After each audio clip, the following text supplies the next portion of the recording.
Assalamualaikum teman-teman, apa kabar? Ketemu lagi dengan saya Bu Sri. Sehat-sehat ya kalian, sehat-sehat untuk semuanya. Terima kasih yang sudah like, komen, dan share.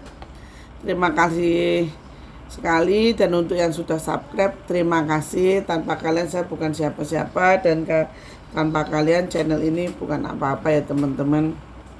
Terima kasih banyak untuk semuanya, teman-teman.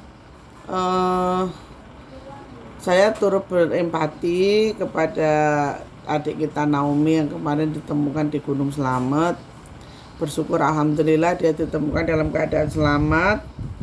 Saya di sini hanya ingin menyampaikan bahwasanya kalau kita ingin mendaki ke gunung, jangan sampai kita itu bohong sama keluarga, apalagi kedua orang tua, karena itu akan menjadi fatal teman-teman.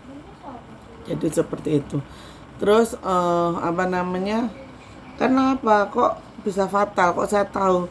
Karena saya pertama kali mendaki ke Gunung Lawu itu saya bohong sama bapak sama ibu saya. Saya tuh bohong. Saya bohong bahwasanya sekolah libur, padahal kan saya memang diskors selama 4 hari nggak boleh sekolah kan gitu. Karena dulu saya tuh nakal teman-teman, tuh saya ikut balapan liar, saya suka trek-trekan kayak gitu. Terus ya pokoknya nakal lah, suka bolos sekolah. Terus kenapa? Bukan cuma saya yang mengalami, kayak Alfi Kurniawan itu juga bohong sama ibunya. Terus yang meninggal di Gunung Lawu itu apa itu, pokoknya yang meninggal yang nggak pakai baju itu juga bohong sama orang tuanya. Jadi kalau kita mau kemana-mana itu usahakan jangan sampai berbohong teman-teman. Karena apa? Karena kan ya keluarga kita itu tidak tahu kita kemana-kemana, kan nggak tahu. Tahunya kita ya pergi ke tempat yang kita bicarakan kan. Jadi mulai sekarang hindarilah untuk berbohong ya teman-teman. Oke teman-teman, kali ini saya akan bercerita tentang sebuah kejadian di mana kejadian ini benar-benar real dan benar-benar dialami. Jadi ada salah satu tamu saya ini dia memiliki pesugihan. Dia tuh ngingu tuyul teman-teman, dan mohon maaf ini sampai payudaranya ini mengembang gitu loh teman, kayak jadi alam. Jadi gini teman-teman, ceritanya itu saya punya tamu perempuan ibu-ibu. Terus tamu itu datang ke tempat saya itu udah keadaan parah teman-teman, parah sampai mohon maaf payudaranya jadi kayak udah mecah, kayak bunga gitu, mekrok, kalau orang Jawa itu mekrok gitu teman-teman. Nah di situ sampai maaf keluar nanahnya. Terus kan saya tanya kan, Bu, ini kanker ya Bu? Kanker payudara ya Bu? Bukan Mbak, ini bukan, saya nggak punya penyakit kanker. Terus terang saya ini suami saya itu melihara tuyul gitu. Saya seketika kaget ya teman-teman. Duh, kok tuyul sampai begini Bu? Iya Mbak, kan nyusu Mbak. Jadi nyusu itu yang disusuin bukan susu saya, itu darah saya yang diisep katanya. Saya pengen Mbak datang ke sini tuh biar tuyul itu bisa pergi, gimana Mbak? Ya kalau pergi ya itu Bu, suami ini sampean apa anaknya sampean yang meninggal loh Bu. Dia cerita suaminya tuh udah nggak ada, suami saya udah meninggal Mbak. Allahu Akbar Bu, udah meninggal Bu. Iya tapi tuyulnya tuh nggak mau pergi Mbak katanya. Lah emang iya nggak mau pergi Bu? Iya Mbak, tuyulnya nggak mau pergi. Dia tuh masih terus nyusu ke saya. Padahal saya sudah tidak pernah mengambil uang dari dia katanya. Nanti saya minta tolong ya Mbak katanya. Dia tuh nangis teman-teman, nangis minta tolong saya. Lah saya kan bingung ya, saya tuh bingungnya gini, saya harus berbuat apa kan gitu loh, saya harus berbuat apa, sedangkan saya kira kalau tuyul ini kalau empunya sudah meninggal ya udah hilang kan, menurut saya kan seperti itu ya, hilang kan tuyulnya. Tapi itu ternyata enggak teman-teman, dia tuh masih nyamperin si istri ini.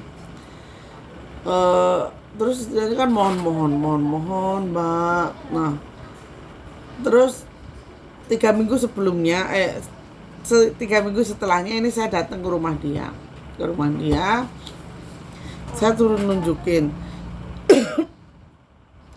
Bu, mohon maaf Bu, tempatnya di mana, saya bilang gitu kan. Biasa kalau emang begitu itu kan biasanya memang ada tempat khusus ya teman-teman, jadi tempat khusus untuk si tuyul ini masuk kan. Rumahnya tuh bener-bener singup teman-teman, singup tuh kalau orang Jawa tuh kalau bahasa Indonesia tuh singup tuh seram gitu loh teman-teman, seram, hawanya tuh beda gitu. Nah setelah itu saya ditunjukin lah sama ibu itu teman-teman, saya ditunjukin di sini mbak katanya. Ya udah saya ke situ. Memang tuh baunya tuh masya Allah teman-teman, baunya amis nyinyir gitu loh, anyir gitu. Terus saya masuk ke situ, terus saya udah muntah. Saya bilang gini, Bu, mohon maaf ya Bu, saya muntah, saya enggak apa-apa ya Bu, bukan apa-apa, saya muntah Bu. Ya mbak, enggak apa-apa, soal muntah di situ banyak. Terus saya lihat nih teman-teman, ada satu sosok ini yang mungkin tuyul. Kalau tuyul tuh bayangan orang kan kecil ya. Enggak, itu mah enggak kecil teman-teman. Enggak, jadi dia itu memang kayak manusia kerdil itu loh. Tapi ada yang tinggi, ada 2 itu tinggi banget itu. Sininya ada taringnya, terus maaf ininya nggak ada, telinganya ini nggak ada teman-teman, nggak ada daun telinganya gitu loh. Terus akhirnya saya kaget, astagfirullahaladzim, saya bilang gitu, la ilaha illallah, saya bilang sama ibunya, ya Allah Bu, kayak begini ya Bu. Terus, Mbak saya takut, orangnya tuh gitu, Mbak saya takut, Mbak Sri, saya takut. Terus saya sebenarnya juga takut teman-teman, ngeliat itu saya juga takut tuh, ya Allah kok begini ya bentuknya. Saya tuh begitu loh, takutnya tuh takut, ya Allah bentuknya kok seperti ini amat ya Allah. Terus akhirnya saya saking takutnya ya, saya juga mundur, pintu tuh langsung saya tutup. Saya bilang sama ibunya begini, Bu, mohon maaf ya Bu, saya keluar dulu ya Bu, saya bilang itu. Wah jangan keluar Mbak, saya ikut Mbak, jangan keluar, saya ikut Mbak. Terus akhirnya saya sama ibu itu keluar rumah teman-teman. Saya membayangkan waktu itu keluarnya, jadi saya pengen muntah teman-teman. Saya bilang, Bu, ya Allah Bu, kok mukanya begitu amat ya Bu? Iya Mbak, itu yang susahnya itu yang tadi yang nggak ada telinganya. Hah? Yang itu Bu? Iya. Terus saya bilang, ya Allah Bu, nanti saya berusaha ya Bu, saya berusaha. Saya nanti kesini lagi ya Bu, kapan-kapan, saya bilang gitu kan teman-teman. Akhirnya saya pun pulang, maaf ini karena nggak pakai tripod teman-teman, jadi nah setelah itu saya kan pulang. Saya memang minta untuk pulang teman-teman. Saya akhirnya pulang teman-teman. Terus di rumah itu saya bilang sama eyangnya begini, eyang, mohon maaf sebelumnya ya, nyuwun pangapunten saderengipun, nyuwun pangapunten yang menapa pancen nek pesugihan tuyul niku kados ngoten niku yang iya no pancene kaya ngono kuwi. Sejatine wong sing ngingu tuyul kuwi sing disesep kuwi dudu susune. Jadi orang yang ngingu tuyul itu yang diisep itu bukan susunya teman-teman, tapi sumsum sama darahnya.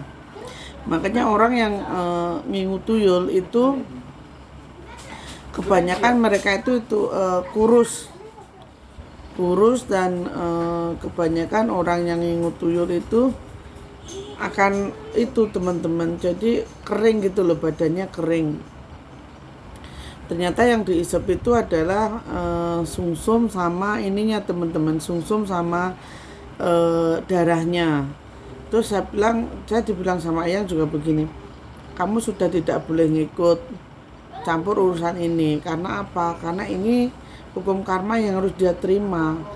Dia sudah menerima balasan, dia sudah mendapatkan kenikmatan dunia, maka dia harus menerima balasannya.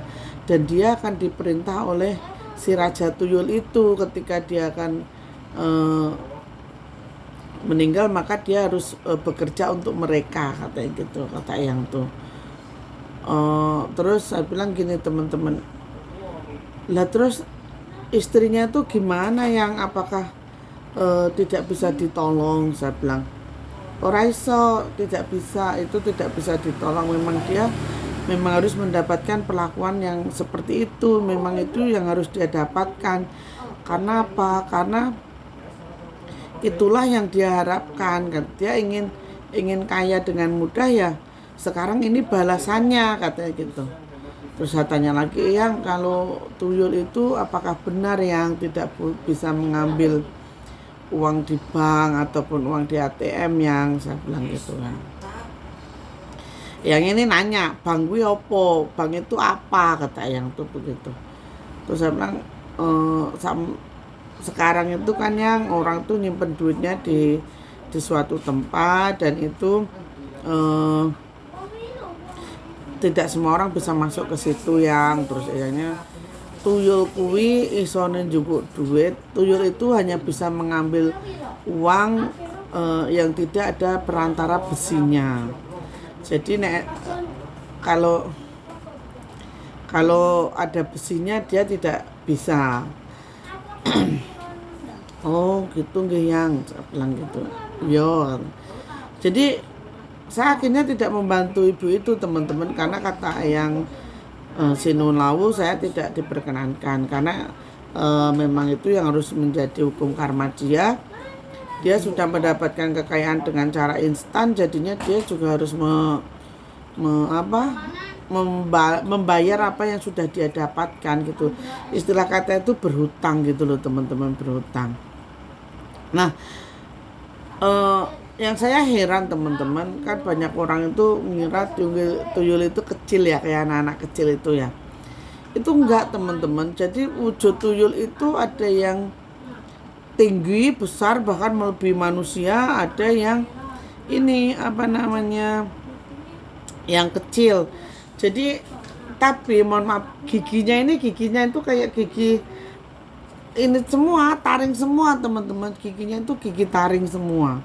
Terus yang anehnya tuyul itu yang saya lihat loh ya, yang saya lihat itu dia tidak memiliki telinga. Kalau kita kan manusia memiliki daun telinga, kalau itu enggak teman-teman, enggak ada telinganya. Saya di sini tidak bermaksud untuk sombong bahwasanya bisa melihat ini itu, enggak teman-teman, saya hanya menceritakan apa yang saya lihat gitu loh. Jadi kurang dan lebihnya ya mohon maaf, karena saya ini menceritakan apa yang saya lihat, apa yang saya alami. Saya tidak menceritakan atau mengambil cerita dari orang lain, ya itulah yang terjadi pada saya. Dan saya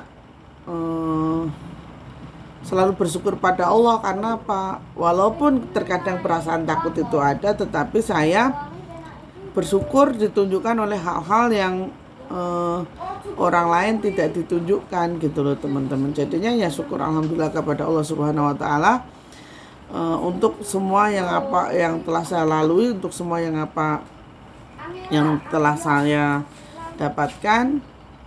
Ya intinya saya bersyukur gitu teman-teman. Demikian ya teman-teman, akhir kata, assalamualaikum warahmatullahi wabarakatuh. Semoga kita menjadi orang yang terselamatkan, amin amin ya robbal alamin.